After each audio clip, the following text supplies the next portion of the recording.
Au sujet de l'approvisionnement de la RDC en armes, la Russie rassure sa disponibilité d'aider le pays. Le chargé d'affaires de l'ambassade de la Russie en RDC l'a dit à l'issue d'un entretien avec le coordonnateur du mécanisme national de suivi de l'accord cadre d'Addis Abeba, Claude Ibalanki.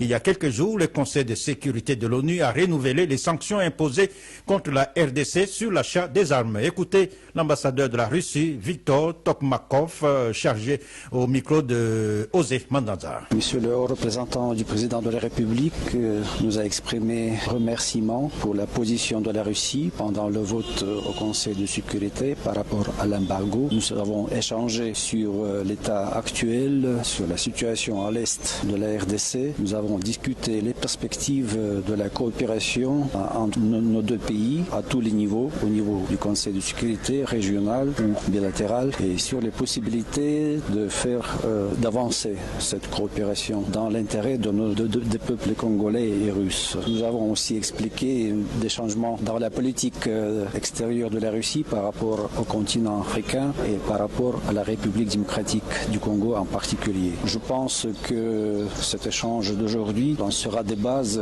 pour des contacts ultérieurs entre nos deux institutions pour avoir la possibilité d'améliorer la compréhension entre nos deux pays, y compris devant les instances internationales. Les Congolais peuvent toujours compter sur la Russie en ce